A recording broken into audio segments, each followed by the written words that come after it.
ശക്തി നൽകണമേ,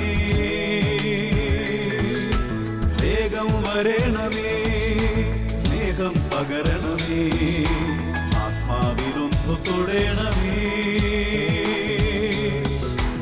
ആരാധനയ യേശുവേ,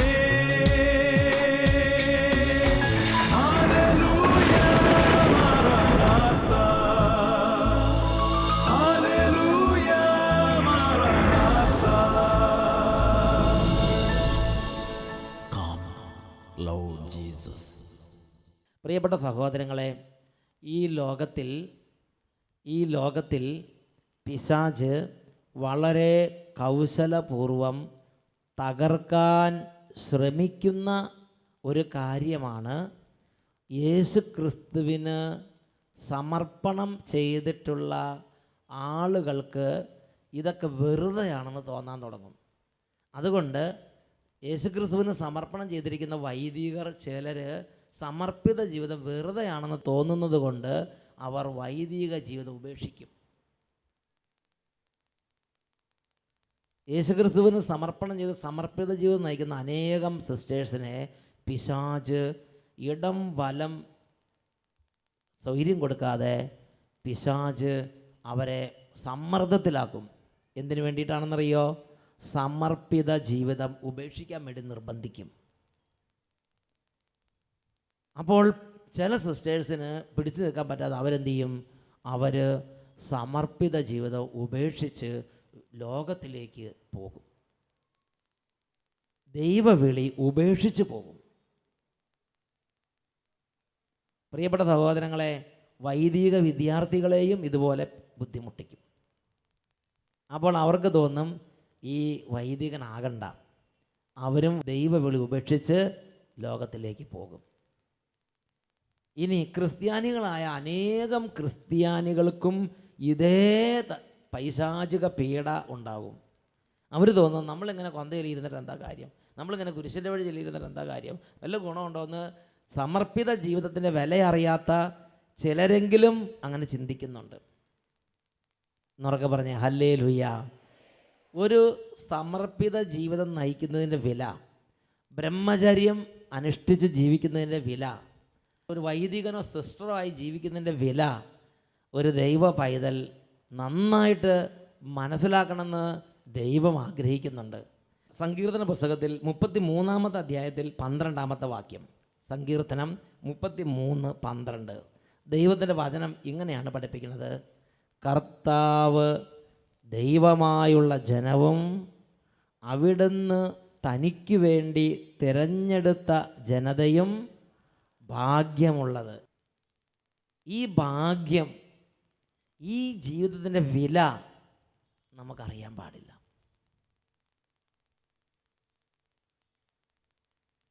പ്രിയപ്പെട്ട സഹോദരങ്ങളെ, ഒരു ദിവസം അച്ഛൻ ഒരു രാജ്യത്ത് ശുശ്രൂഷ ചെയ്തുകൊണ്ടിരിക്കുകയാണ്. കാനഡ എന്ന് പറഞ്ഞ രാജ്യത്താണ്. അപ്പോൾ എൻ്റെ നേരെ മുമ്പിൽ ഒരു 23 വയസ്സുള്ള ചെറുപ്പക്കാരൻ വന്നിരിക്കുകയാണ്. ആ ചെറുപ്പക്കാരൻ്റെ ചെവിയിൽ വലിയൊരു വള ഇങ്ങനെ തൂക്കിയിട്ടിരിക്കുകയാണ്. വള, മൂക്കിൽ വലിയ മൂക്കുത്തി, പിന്നെ കയ്യിലൊക്കെ എന്തൊക്കെയോ ചരടുകൾ. മൊത്തം കണ്ടാൽ, പിന്നെ ശരീരം മൊത്തം നോക്കിയാൽ ഞാൻ ആദ്യം വിചാരിച്ച് ബനിയനാണെന്ന്, പിന്നെ മനസ്സിലായത് തൊലിയിൽ ചിത്രം വരച്ച് വെച്ചിരിക്കുകയാണ്. എനിക്കത് കണ്ടപ്പോൾ ദേഷ്യം വന്നു.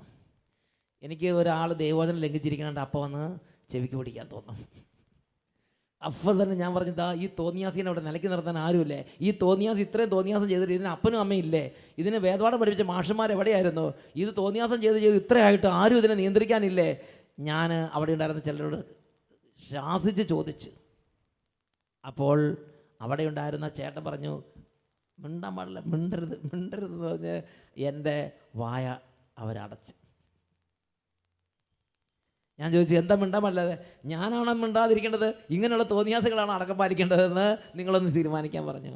അപ്പോൾ അവർ പറഞ്ഞു, അച്ഛാ, അത് കനേഡിയൻ പൗരനാണ്, നമ്മൾ എന്തെങ്കിലും ചെയ്താൽ നമ്മളെ ക്രിമിനൽ കുറ്റമാണ്, അവിടെ നമുക്ക് അങ്ങനെയൊന്നും ചെയ്യാൻ പാടില്ലെന്ന് പറഞ്ഞു. അവരുടെ സ്വാതന്ത്ര്യത്തിൽ നമ്മൾ കൈകടത്താൻ പാടില്ല. നമ്മൾ എന്തെങ്കിലും പറഞ്ഞാൽ റഫായിട്ട് സംസാരിച്ചു എന്ന് പറഞ്ഞിട്ട് അത് വലിയ കുറ്റമാണ്. അപ്പോൾ അങ്ങോട്ട് മാറിയിരിക്കുന്നു പറഞ്ഞാൽ തന്നെ അവിടെ വലിയ ക്രിമിനൽ കുറ്റാണ്. റൂഡായി പെരുമാറി എന്ന് പറഞ്ഞിട്ട് അത് ക്രിമിനൽ കുറ്റാണത്. ഈ ബസ്സിലെ കയറുമ്പോഴേ കുഡ് യു പ്ലീസ് എന്നൊക്കെ പറഞ്ഞ് ഇങ്ങനെയൊക്കെ പറഞ്ഞാലാണ് എന്തെങ്കിലും കാര്യം നടക്കുകയുള്ളൂ. അല്ലാതെ നമ്മൾ അങ്ങോട്ട് നീങ്ങിയിരിക്കുന്നു പറഞ്ഞാൽ എന്തായി, വലിയ പ്രശ്നമായി അത്. പ്രിയപ്പെട്ട സഹോദരങ്ങളെ, അപ്പോൾ ആ ചേട്ടൻ പറഞ്ഞു അച്ഛനൊന്നും മിണ്ടരുത്, അച്ഛനും തിരിച്ച് ഇന്ത്യയിലേക്ക് ഇവിടെ പാസ്പോർട്ടൊക്കെ അവർ പിടിച്ചു വെക്കും, വലിയ കേസാവും, അച്ഛനും ഇവിടെ കിടക്കേണ്ടി വരും, അതുകൊണ്ട് ഞങ്ങൾ സംസാരിക്കാമെന്ന് പറഞ്ഞു. എന്നാൽ ഞാൻ പറഞ്ഞു ചേട്ടൻ പോയി സംസാരിക്കാൻ പറഞ്ഞു. അങ്ങനെ ആ ചേട്ടൻ പ്രാർത്ഥനാ ഗ്രൂപ്പ് ലീഡറാണ്. ആ പ്രാർത്ഥനാ ഗ്രൂപ്പ് ലീഡർ നേരെ ചെന്നു. ഞാനങ്ങനെ നിൽക്കുകയാണ്. ആ പ്രാർത്ഥനാ ഗ്രൂപ്പ് ലീഡർ നേരെ ചെന്നിട്ട് നമ്മുടെ ഇന്ത്യൻ ഇംഗ്ലീഷിലാണ് സംസാരം. അദ്ദേഹം കനേഡിയൻ സിറ്റിസനാണ്, ഒരു കനേഡിയൻ പൗരനാണ്. ഇദ്ദേഹം ഇന്ത്യൻ ഇംഗ്ലീഷ് സംസാരിക്കാൻ തുടങ്ങി. What is this news? അങ്ങനെയൊന്നും ചോദിക്കാൻ പാടില്ല ശരിക്കും. അപ്പോൾ വാട്ട് ഈസ് ദിസ് നമ്മുടെ ഇവിടുത്തെ കുട്ടികളോട് ചോദിക്കണം. അതേപോലെ ഒരു ശാസനയുടെ രൂപത്തിൽ വാട്ട് ഈസ് ദിസ് എന്ന് ചോദിച്ചു. നമ്മുടെ ഇവിടുത്തെ കപ്പയും കഞ്ഞിയൊക്കെ കുടിച്ച് വളർന്ന ചേട്ടനായതുകൊണ്ട് നമ്മുടെ നാടൻ രീതിയിലാണ് ചോദ്യം, വാട്ട് ഈസ് ദിസ്. ഉടനെ അവർ ആ ചെറുപ്പക്കാരെ നോക്കിയുള്ളൂ, മറുപടി ഒന്നും അങ്ങനെ അവർ പെട്ടെന്ന് പറയുമൊന്നുമില്ല. അവരിങ്ങനെ നോക്കി, അവരെന്തോ വായിലോട്ട് ചവയ്ക്കുന്നുണ്ടാവും, ഇങ്ങനെയൊക്കെ നോക്കിയ സമയത്ത് പറഞ്ഞ് ഇതൊക്കെ കാണിച്ചു കൊടുത്തു എന്താണെന്ന് ചോദിച്ചു. അപ്പോൾ ആ ചെറുപ്പക്കാരൻ ചോദിച്ചു, ഞാനിങ്ങനെ ഇട്ടെന്ന് വിചാരിച്ചു, നിങ്ങൾക്ക് എന്താ ബുദ്ധിമുട്ട്? It is my decision, what is wrong with it എന്ന് ചോദിച്ചു. അപ്പോൾ നമ്മുടെ ഇന്ത്യൻ ചേട്ടൻ എന്ത് പറഞ്ഞു? ഇന്ത്യൻ ചേട്ടൻ പറഞ്ഞു ഇറ്റ് ഈസ് റോങ്. പ്രിയപ്പെട്ട സഹോദരൻ, അതാ പറഞ്ഞു, നമുക്ക് ഗ്രാമർ നോക്കാൻ പാടില്ല, സംസാരിക്കാൻ പറഞ്ഞാൽ അപ്പോൾ സംസാരിച്ചോളണം, അതാണ് എൻ്റെ കാര്യം, പിന്നെ പരിശുദ്ധാത്മാവ് പ്രവർത്തിക്കും. അപ്പോൾ പറഞ്ഞു ഇറ്റ് ഈസ് റോങ് എന്ന് പറഞ്ഞു. അപ്പോൾ ഈ കന്നഡയും ചെറുപ്പക്കാരൻ തിരിച്ചു ചോദിച്ചു, ആരാ ഇത് തെറ്റാന്ന് പറഞ്ഞു, എവിടെയാണ് റോങ് ആയിട്ട് എഴുതി വെച്ചിരിക്കുകയെന്ന് ചോദിച്ചു. അപ്പോൾ പറഞ്ഞു ബൈബിളിൽ എഴുതിയിട്ടുണ്ടെന്ന് പറഞ്ഞു. ഉടനെ ഇവർ തമ്മിൽ അങ്ങോട്ടും ഇങ്ങോട്ടും സംസാരമായി. ഉടനെ ബൈബിൾ എടുത്തു, തപ്പി പിടിച്ച് ബൈബിൾ എടുത്തിട്ട് ബൈബിളിൽ ഇത് തെറ്റാണ്, ശരീരത്തിൽ പച്ച കുത്താൻ പാടില്ല, ശരീരത്തിൽ പച്ച കുത്തുന്നത് ദൈവവചന ലംഘനമാണ്, ആ ശരീരം ഡെസക്രേറ്റഡ് ആണ്, അതിൽ പരിശുദ്ധാത്മ വസിക്കില്ല. ഈ വചനങ്ങളെല്ലാം ഈ ബൈബിൾ തുറന്നിട്ട് ഈ ഇന്ത്യൻ ചേട്ടൻ ഇന്ത്യൻ ആക്സെൻറ്റിൽ വായിച്ച് കേൾപ്പിച്ച്, ഇന്ത്യൻ ആക്സെൻറ്റ് വായിച്ച് കേൾപ്പിച്ചാൽ പകുതി മനസ്സിലാവും, പകുതി മനസ്സിലാവില്ല. അങ്ങനെയാണ് അവിടുത്തെ. അതുപോലെ അവരുടെ ആക്സെൻറ്റ് നമുക്ക് മനസ്സിലാവില്ല, നമ്മുടെ ആക്സെൻറ്റ് അങ്ങനെയാണ്. അപ്പോൾ ഇതിങ്ങനെ വായിച്ചങ്ങോട്ട് കേൾപ്പിച്ചു. എൻ്റെ പ്രിയ സഹോദരീ സഹോദരന്മാരെ, ഞാൻ നോക്കുമ്പോൾ ഉണ്ടല്ലോ ആ ചെറുപ്പക്കാരൻ്റെ 2 കണ്ണുകളിൽ നിന്ന് കണ്ണുനീർ തുള്ളികൾ ഇങ്ങനെ ധാരധാരയായി ഒഴുകുക. ഉടനെ ഞാൻ സൂക്ഷിച്ച് നിരീക്ഷിച്ച് എന്താണ് സംഭവം. ആ ചെറുപ്പക്കാരൻ പറഞ്ഞു, എനിക്ക് 23 വയസ്സ് പ്രായമുണ്ട്, 23 വർഷം ഈ ഭൂമുഖത്ത് ഞാൻ ജീവിച്ചിരുന്നു, ഒരു മനുഷ്യനും എന്നോട് ഇത് തെറ്റാണെന്ന് പറഞ്ഞിട്ടില്ല. നിങ്ങളാണ് ആദ്യമായിട്ട് എന്നോട് ഇത് തെറ്റാണെന്ന് പറയണത്. ഐ ആം സോറി എന്ന് പറഞ്ഞിട്ട് ആ ചെവിയിലെ കടുക്കനെല്ലാം കൂടി അങ്ങോട്ട് ഊരി മാറ്റി, മൂക്കുത്തിയെല്ലാം കൂടി അങ്ങോട്ട് പറിച്ച് മാറ്റിയെടുത്ത്. എൻ്റെ പ്രിയപ്പെട്ട സഹോദരങ്ങളെ, അന്ന് എനിക്കൊരു കാര്യം മനസ്സിലായി, ഈ ഇന്ത്യക്കാരോട് വചനം പ്രസംഗിക്കുന്നതിനേക്കാൾ വളരെ നല്ലതാണ് ഇവിടെ 5 ദിവസം ആഞ്ഞു പറഞ്ഞാലും ശരി, പിന്നെയും അരകല്ലുമുള്ള ഇരിക്കുകയാണ്. അവിടെ ആ ചേട്ടൻ it is wrong, what is these ഇങ്ങനെയൊക്കെ പറഞ്ഞോളൂ, അയാൾ വാവിട്ട് കരയുകയാണ്. വലിയ വചനമൊന്നും പറഞ്ഞില്ല, പിന്നെ തപ്പി പിടിച്ച് വായിച്ച് കേൾപ്പിച്ചോളൂ. എന്തായി, ഈ 23 വയസ്സുള്ള ചെറുപ്പക്കാരൻ അനുതാപം കൊണ്ട് നിറഞ്ഞ് കരഞ്ഞ് ഇതെല്ലാം അഴിച്ചു മാറ്റുകയാണ്. എന്നിട്ട് പറഞ്ഞ്, എൻ്റെ ജീവിതത്തിൽ ആദ്യമായിട്ടാണ് ഒരാൾ എന്നോട് ഇത് തെറ്റാണെന്ന് പറയണത്, ഐ ആം സോറി. അദ്ദേഹത്തിൻ്റെ ജീവിതം യേശുവിന് സമർപ്പിച്ച് ആ ചെറുപ്പക്കാരൻ പിന്നെ 3 ദിവസം, മലയാളത്തിലായിരുന്നു ധ്യാനമെങ്കിലും 3 ദിവസം ആ ധ്യാനം കൂടി. ഞാൻ കണ്ടു, ശരിക്കും നമ്മുടെ മലയാളികളൊക്കെ ഇരുന്ന് ഉറങ്ങുമ്പം ഇദ്ദേഹം ശരിക്കും ഇരുന്ന്, മലയാളമൊന്നും മനസ്സിലാവില്ല എന്നാലും ശരിക്കും ഇരുന്ന് കേൾക്കുക. അപ്പോൾ ഒരു അരൂപി ആ ചെറുപ്പക്കാരൻ ഇങ്ങനെ കിട്ടിക്കൊണ്ടിരിക്കുക. പ്രിയപ്പെട്ട സഹോദരങ്ങളെ, ഞാൻ ചിന്തിച്ച് എന്താണ് ഇത്ര പെട്ടെന്ന് അവിടെ ദൈവം ഇടപെട്ടത്, എന്തുകൊണ്ടാണ് അവിടെ ദൈവം ഇടപെട്ടത്? അന്ന് എനിക്ക് പരിശുദ്ധാത്മാവ് മനസ്സിലാക്കി തന്ന കാര്യമുണ്ട്. ഇതാണ് ദൈവവിളിയുടെ ശക്തി. ആ പ്രാർത്ഥനാ ഗ്രൂപ്പ് ലീഡർ പറയുന്നതിന് പകരം ഒരു പോലീസ് ഓഫീസറാണ് പറയണമെന്ന് വിചാരിക്കുക, ഒന്നും അവിടെ സംഭവിക്കാൻ പോകുന്നില്ല. അവിടെ നീതി ന്യായവും മാത്രമേ നടക്കുകയുള്ളൂ. ഒരു പ്രധാനമന്ത്രിയോ പ്രസിഡൻറ്റോ സംസാരിക്കണമെന്ന് വിചാരിക്കുക, അല്ലെങ്കിൽ വേറൊരു പഞ്ചായത്ത് പ്രസിഡൻറ്റാണ് സംസാരിക്കണമെന്ന് വിചാരിക്കുക, അവിടെ ഈ ഒരു റിസൾട്ട് ഉണ്ടാവുമെന്ന് എനിക്ക് പ്രതീക്ഷയില്ല. എന്നാൽ ദൈവവിളി ഉണ്ടായിരുന്ന ഒരു പ്രാർത്ഥനാ ഗ്രൂപ്പ് ലീഡർ, യേശുക്രിസ്തുവിന് വേണ്ടി ജീവിതം സമർപ്പിക്കാൻ വിളിക്കപ്പെട്ട ഒരു ദൈവ പൈതൽ what is this, it is wrong, ഇത്രയൊക്കെ പറഞ്ഞോളൂ. വലിയ അത്ഭുതം പരിശുദ്ധാത്മാവ് അവിടെ പ്രവർത്തിച്ചു. പരിശുദ്ധാത്മാവ് പ്രവർത്തിച്ച് 23 വർഷം പാപത്തിൽ നഷ്ടപ്പെട്ട് ഒരിക്കൽ പോലും ദൈവത്തെ ആരാധിക്കാൻ പറ്റാതിരുന്ന ഒരാത്മാവിനെ 2 മിനിറ്റ് കൊണ്ട് ദൈവാനുഭവത്തിലേക്ക് പരിശുദ്ധാത്മാവ് കൊണ്ടുവന്നു. പ്രിയപ്പെട്ട സഹോദരങ്ങളെ, ഇതാണ് ദൈവവിളിയുടെ ശക്തി, ഇതാണ് ദൈവവിളിയുടെ വില. ഇത് സാത്താന് നന്നായിട്ട് അറിയാം. ഒരു പ്രദേശത്ത് ദൈവവിളിയുള്ള ആരെങ്കിലും ഉണ്ടെങ്കിൽ, യേശുക്രിസ്തുവിന് വേണ്ടി യേശുക്രിസ്തു വിളിച്ച് സ്വന്തമാക്കിയിട്ടുള്ള ആരെങ്കിലും ഉണ്ടെങ്കിൽ, അവർ സംസാരിക്കുമ്പോൾ അവരല്ല സ്വർഗത്തിലെ ദൈവം അവിടെ സംസാരിക്കും. അവരിടപെടുമ്പോൾ അവരല്ല സ്വർഗത്തിലെ ദൈവം ഇടപെടും. അവർക്കൊരു പ്രശ്നം വന്നാൽ അവരല്ല സ്വർഗമാണ് അവർക്ക് ചുറ്റിലും നിന്ന് യുദ്ധം ചെയ്യുന്നത്. ഇത് പിശാചിനറിയാം. അതുകൊണ്ട് ഒരു പ്രദേശം മുഴുവനും പിശാച് തൻ്റെ സ്വന്തമാക്കാൻ ആഗ്രഹിക്കുമ്പോൾ, ഒരു പട്ടണത്തെ പിശാചിനെ സ്വന്തമാക്കാൻ ആഗ്രഹിക്കുമ്പോൾ, ഒരു കുടുംബത്തെ പിശാച് തന്നെ സ്വന്തമാക്കാൻ ആഗ്രഹിക്കുമ്പോൾ, പിശാച് ആദ്യം ചെയ്യുന്നത് അവിടെയുള്ള ദൈവവിളി നശിപ്പിച്ചു കളയും. അവിടെയുള്ള ദൈവവിളികളെ നശിപ്പിച്ചു കളയും. വൈദികരാരെങ്കിലും ഉണ്ടെങ്കിൽ വൈദിക ജീവിതത്തിൽ ശക്തിയില്ലാത്തവരാക്കി മാറ്റും. സമർപ്പിതരായ സിസ്റ്റേഴ്സ് ആരെങ്കിലും ഉണ്ടെങ്കിൽ സമർപ്പ ജീവിതത്തെക്കുറിച്ച് ബോധ്യമില്ലാത്തവരാക്കി അവരെ മാറ്റും. കാറ്റീസം ടീച്ചേഴ്സോ അല്ലെങ്കിൽ യേശുക്രിസ്തു സ്വന്തമാക്കിയ വിധത്തിൽ ശുശ്രൂഷ ചെയ്യുന്ന അൽമായരോ ഉണ്ടെങ്കിൽ അവരെ ഇതിനെക്കുറിച്ച് യാതൊരു ബോധ്യമില്ലാത്ത വെറും സാധാരണ മനുഷ്യരെ പോലെ പിശാച് ആദ്യം തന്നെ ഒരു ദേശത്തെയോ ഒരു ഇടവകയെയോ ഒരു കുടുംബത്തെയോ നശിപ്പിക്കാൻ പിശാച് ശ്രമിക്കുമ്പോൾ ആദ്യം തന്നെ അവിടുത്തെ ദൈവവിളികളെയാണ് സാത്താൻ നശിപ്പിക്കുക. എന്നുറക്കെ പറഞ്ഞ് ഹല്ലേലൂയ. ഒരു പ്രദേശത്ത് ഒരു കുടുംബങ്ങളെ നശിപ്പിക്കുമ്പോഴും ആദ്യം നശിപ്പിക്കുന്ന ആരെയായിരിക്കും? ആദ്യം നശിപ്പിക്കുന്നത് അപ്പനെയോ അമ്മേനെയോ അല്ല. ആദ്യം നശിപ്പിക്കുന്നത് പഞ്ചായത്ത് പ്രസിഡന്റിനെയോ പോലീസിനെയോ ഡിപ്പാർട്ട്മെൻറ്റിനോ ഒന്നല്ല. ആദ്യം നശിപ്പിക്കുന്നത് ദൈവവിളിയായിരിക്കും. കാരണം ദൈവവിളിയുള്ള ഒരാൾ അവിടെ ഉണ്ടെങ്കിൽ സാത്താൻ വർഷങ്ങളായി പണിതുയർത്തുന്ന സാത്താന്യ കോട്ടകൾ അദ്ദേഹത്തിൻ്റെ നിമിഷ നേരത്തെ ഇടപെടൽ കൊണ്ട് സാത്താന്യ കോട്ടകൾ തകർന്ന് തരിപ്പണായി പോകും. എന്നുറക്കെ പറഞ്ഞേ ഹല്ലേലൂയ. കുറച്ചും കൂടെ ഉറക്കെ പറഞ്ഞേ hallelujah. Praise the Lord, praise the Lord. അതുകൊണ്ട് പ്രിയപ്പെട്ട സഹോദരങ്ങളെ, നമുക്ക് ലഭിച്ചിരിക്കുന്ന വലിയ ഉന്നതമായ ദൈവകൃപയെ നിരർത്ഥകമാക്കരുത് എന്ന് നിങ്ങളോട് ഞാൻ അഭ്യർത്ഥിക്കുകയാണ്. ദൈവവിളി എന്ന് പറഞ്ഞാൽ സിസ്റ്റേഴ്സിനുണ്ട്, തീർച്ചയായും അത് സമർപ്പിത ജീവിതത്തിൻ്റെ വിളിയാണ്. വൈദികർക്കുണ്ട്, അത് സമർപ്പിത ജീവിതത്തിൻ്റെ വിളിയാണ്.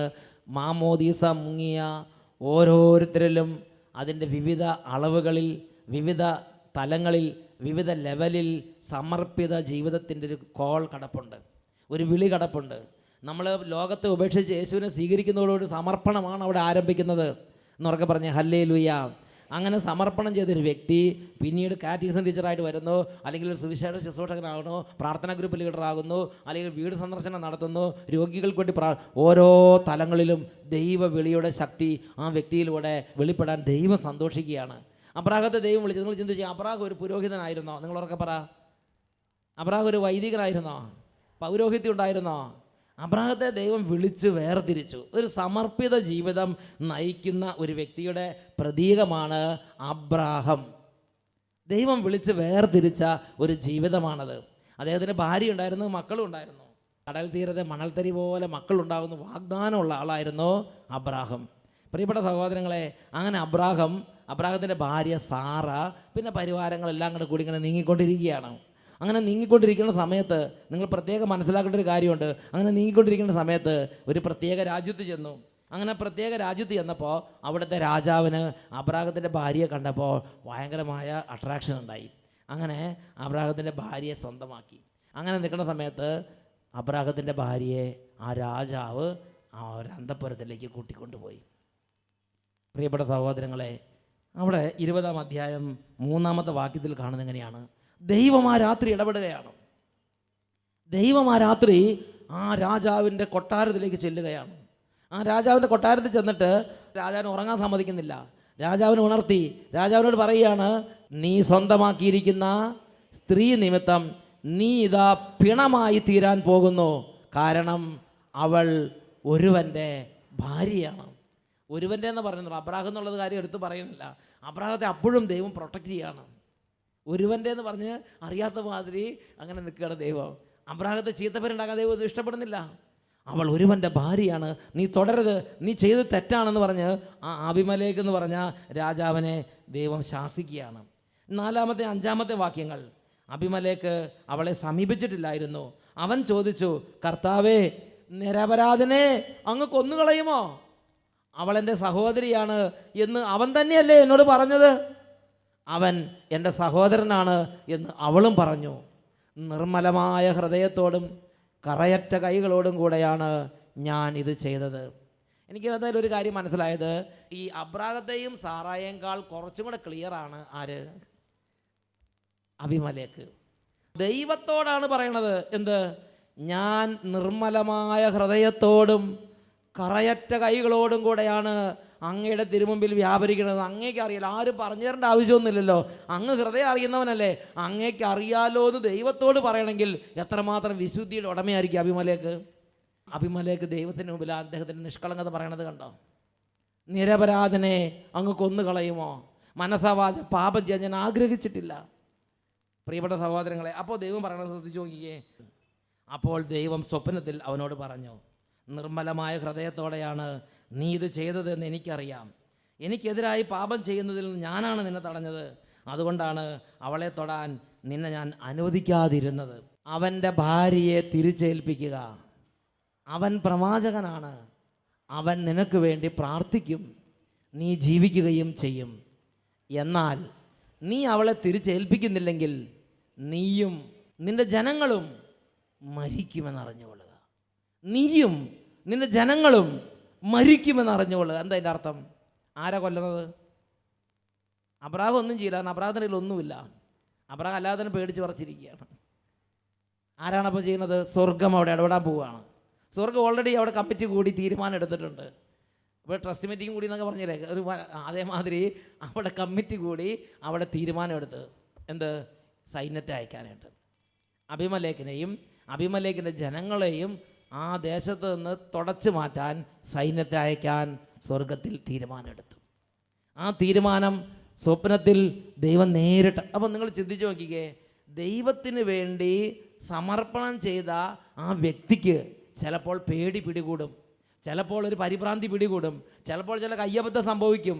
അങ്ങനെ ഒരു അബദ്ധമോ ഒരു പരിഭ്രാന്തിയോ ഒരു ഭയമോ ഒരു ടെൻഷനോ ഒക്കെ വന്നാൽ പോലും ദൈവം ആ രാത്രി ശരിക്കും അബ്രാഹത്തെയാണ് ഇതേപോലെ ശാസിക്കേണ്ടത്. അബ്രാഹത്തോട് ദൈവം ഒന്നും പറയുന്നില്ല. ദൈവം നേരെ അടുത്ത ആളുടെ അടുത്തേക്കാണ് പോണത്.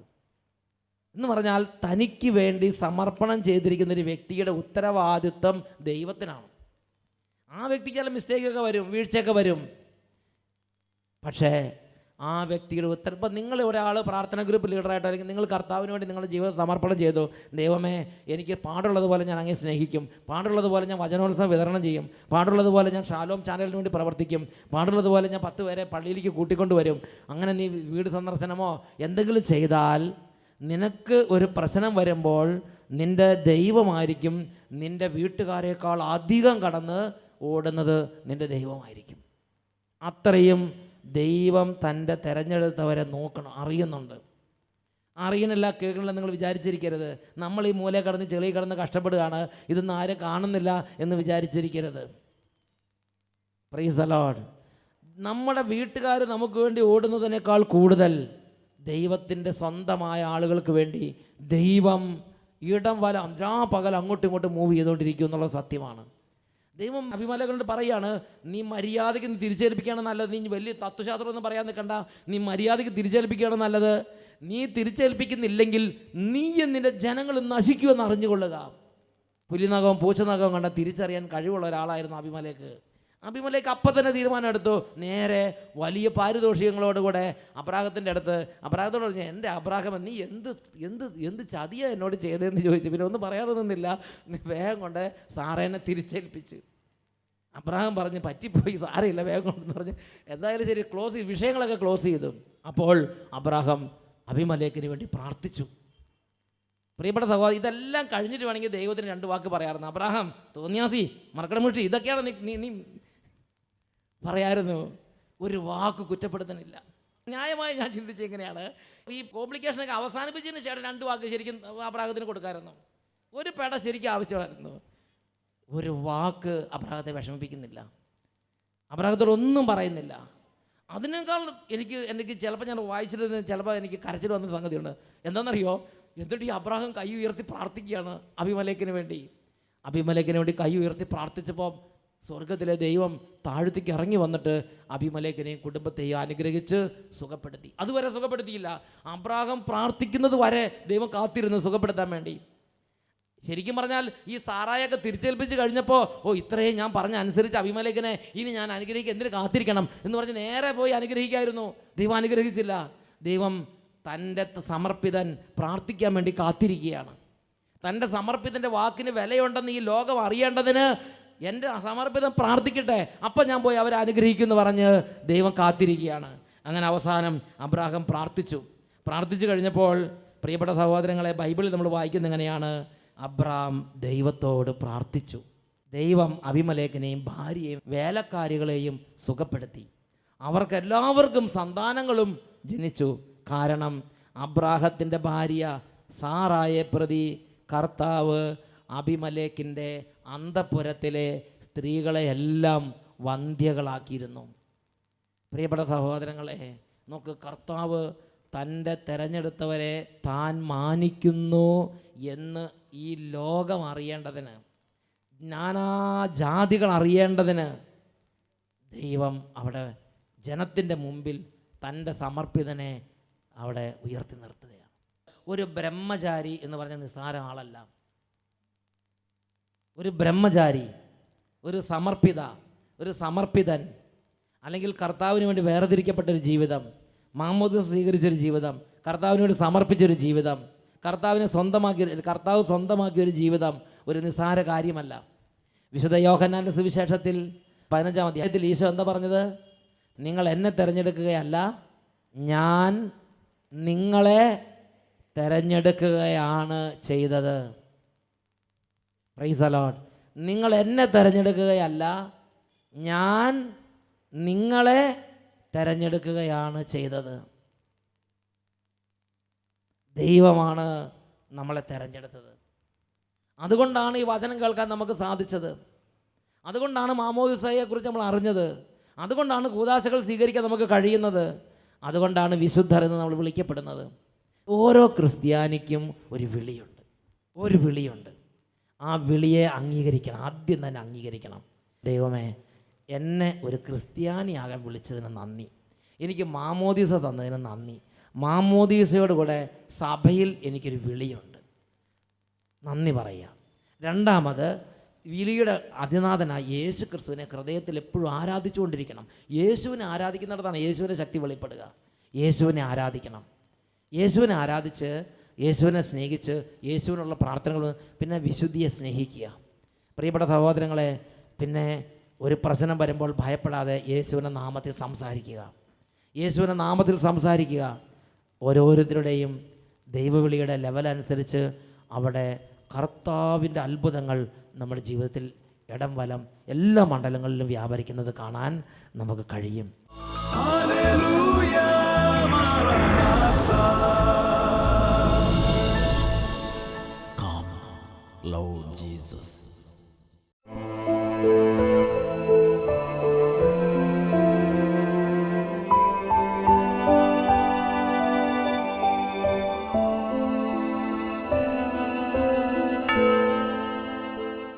ഹല്ലേലൂയ. ഓരോ ഹൃദയത്തിൻ്റെയും രഹസ്യ വേദനകളെ അറിയുന്നവനാണ് അവിടുന്ന് സ്പർശിച്ചാൽ സകലതും സൗഖ്യം പ്രാപിക്കും. 2 കരങ്ങൾ സ്വർഗത്തിലേക്ക് ഉയർത്തി ശരീരത്തിൻ്റെ വേദനകൾ, മനസ്സിൻ്റെ ആകുലങ്ങൾ, ആത്മാവിൻ്റെ നൊമ്പരങ്ങൾ സർവ്വതും സമർപ്പിച്ച് യേശുവിനെ നമുക്ക് ഉറക്കെ വിളിച്ച് പ്രാർത്ഥിക്കാം. Hallelujah, hallelujah, hallelujah. യേശുവേ, യേശുവേ, യേശുവേ, യേശുവേ, യേശുവേ, യേശുവേ. കൈകൾ ഉയർത്തി ഒരുമിച്ച് ഉറക്കെ വിളിച്ച് പ്രാർത്ഥിക്കുന്നു. യേശുവേ, ഹല്ലേലൂയ, ഹല്ലേലൂയ, ഹല്ലേലൂയ. യേശുവേ, യേശുവേ, യേശുവേ, യേശുവേ, യേശുവേ, യേശുവേ, യേശുവേ, യേശുവേ. ഹല്ലേലൂയ, മാറാനാഥാ.